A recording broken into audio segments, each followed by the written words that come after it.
Então, nosso último ponto da disciplina, cromatografia líquida. O que seria a cromatografia líquida? Vamos aos tópicos. Cromatografia líquida, ou liquid chromatography, no caso aqui nós temos a convencional, né, que é a liquid chromatography, que é a cromatografia líquida, e a HPLC, que é High Performance Liquid Chromatography, que é cromatografia líquida de alta performance. Antigamente era chamada de CLY, que é em português, mas a sigla se mantém hoje em HPLC em inglês.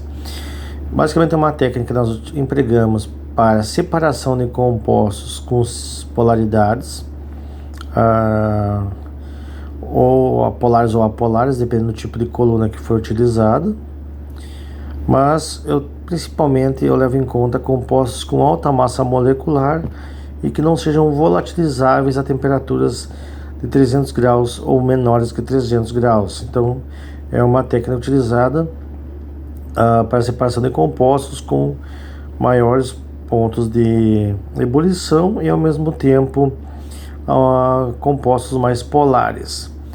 A fase estacionária pode ser uma fase estacionária sólida, que a separação é feita por adsorção, uma fase estacionária líquida absorvida num sólido, que é separação por partição, ou uma fase estacionária líquida ligada num suporte uma fase estacionária sólida ligada num suporte sólido, que é a fase estacionária quimicamente ligada. E a fase móvel é uma mistura de solventes, pode ser um solvente único ou uma mistura de solventes, onde eu tenho possibilidades de variações de polaridade solvente. O processo de separação é basicamente dado em função das interações entre a fase móvel e o analito e a fase estacionária e o analito. O acabamento, então, ele contém uma coluna. Normalmente essa coluna tem no máximo 30 centímetros, 40 centímetros. Um recipiente, 2, 3 ou 4 recipientes onde contém a fase móvel. Aqui eu tenho apenas um único recipiente, então a fase móvel ela não pode ser trocada ao longo da diluição. É uma fase móvel contínua, que a gente vai ver lá na frente, que eu chamo de isocrática. Um sistema de injeção, onde é feito a injeção da amostra, que vai para a coluna. Além da coluna, existe uma pré-coluna, muitas vezes anterior à coluna, no tamanho de no máximo 5 centímetros, para evitar que a coluna maior seja contaminada muitas vezes. Aqui eu tenho o detector e o sinal capturado na cromatografia líquida de alta performance ou alta separação. A HPLC é basicamente o que eu tenho aqui: a fase móvel e a fase estacionária, e a interação entre a fase móvel e a fase estacionária. Ou seja, se a fase móvel é uma fase móvel polar, ela vai interagir mais com analitos polares. Se a fase móvel é apolar, ela vai interagir mais com analitos apolares. Então tem a cromatografia líquida na fase normal, que eu uso uma fase estacionária polar, e durante a diluição são diluídos primeiramente os compostos apolares e por último os compostos polares. E a cromatografia de fase reversa, onde eu tenho uma fase estacionária apolar, então os compostos apolares ficam mais tempo retidos e eu diluo primeiramente os compostos mais polares. Então o equipamento está aqui. Eu tenho um injetor da amostra, um sistema de purga que vai sugar a amostra para dentro do sistema que vai para a coluna. Aqui eu tenho fase móvel, no caso aqui eu tenho 2 sistemas de fase móvel, pode ser 1, 2 ou 4. O detector e a bomba peristáltica, que mantém a pressão constante, uma vez que essa cromatografia ela é feita em alta pressão. Por que alta pressão? Lembrando da equação de Van Dinter, eu tenho, para a cromatografia de alta performance, partículas de sílica extremamente pequenas aqui dentro da coluna, e essa coluna é submetida a uma alta pressão para garantir que o fator A da equação de Van Dinter, ou seja, os múltiplos caminhos de diluição, seja minimizado. Então eu tenho uma alta separação baseada numa coluna com sílica ou micropartículas de fase estacionária, de modo que essas partículas sejam muito pequenas e a diluição aconteça com uma alta pressão, garantindo que o faturado da equação de Van Dinter não tenha significância. O que é o injetor? É o sistema onde a amostra é introduzida para se juntar junto com a fase móvel, a coluna onde acontece o processo de separação e o detector onde é registrado os sinais do analito. A bomba é um sistema onde ele controla a pressão e desse móvel também controla o fluxo da fase móvel, ou seja, o fluxo dos solventes.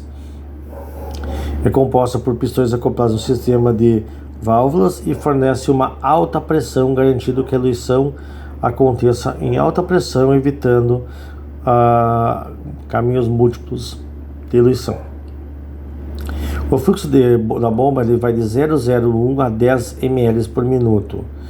Uma bomba UHPLC, que é o Ultra Wide Performance, ela tem um fluxo menor de volume de fase móvel. Já a HPLC é maior. Eu tenho a opção simples, que significa isso, que eu tenho uma fase estacionária, uma fase móvel única, que ela tem um poder de diluição que eu não vou variar, no caso a polaridade da fase móvel ela é constante, o sistema isocrático. Gradiente binário, eu tenho dois sistemas de solventes, eu tenho dois recipientes para solventes que eu vou mudar a eluição de acordo com a alteração da fase móvel. Normalmente um solvente é mais polar que o outro, e aí eu tenho uma possibilidade de aumentar gradativamente a polaridade ou diminuir a polaridade ao longo da eluição.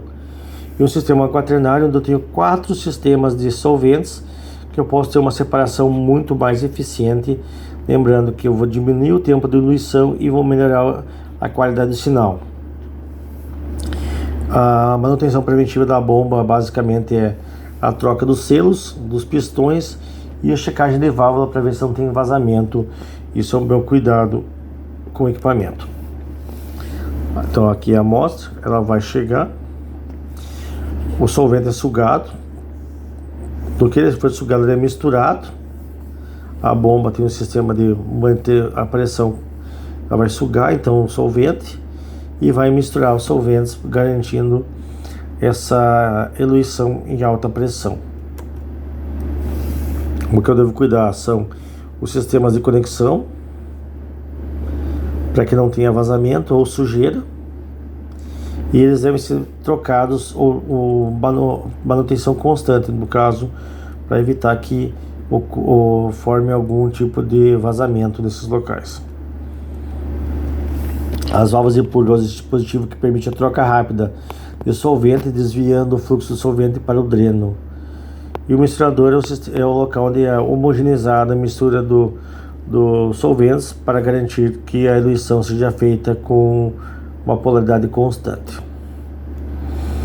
As fases estacionárias, aqui eu tenho uma parede da coluna, a fase estacionária absorvida na coluna, e aqui eu tenho a fase ligada na coluna. Então eu tenho aqui a fase ORzinho, seria a fase estacionária. As principais colunas que existem é a sílica C8, C18 e C18DS. São colunas apolares, então elas são usadas para reter analitos apolares, no caso, por exemplo, a análise de combustíveis ou hidrocarbonetos em água, pode ser utilizado para concentração da amostra e para análise dela também. A sílica NH2 e a sílica diol e a sílica que são usadas para compostos polares.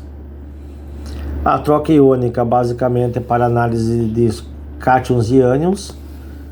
Existe a sulfonato e outras. As principais então são estas, de 5, 7,5, 10, 15 e 25 centímetros. E às vezes eu uso uma pré-coluna para garantir que a coluna maior, no caso a coluna principal, não tenha uma possibilidade de contaminação. A coluna então basicamente é uma sílica usada como suporte, mais utilizada devido à resistência mecânica dela, a variedade de formas, tamanhos de partículas e poros. Então a sílica tem uma possibilidade muito grande de ter tamanhos variáveis. Ela é estável até certas situações, levando em conta fases móveis ácidas ou básicas, elas alteram a sílica, tá? Então, se a fase móvel ela é muito ácida ou muito básica, ela pode alterar a coluna. Então, ela é resistente desde que a fase móvel não seja muito ácida ou muito básica. Então, eu tenho a sílica livre. Em meio básico, ela gera a sílica geminal e vicinal. Então, tem a possibilidade em meios básicos eu perder esses grupamentos aqui, o hidrogênio ionizável, e em meio ácido, formação de outros compostos.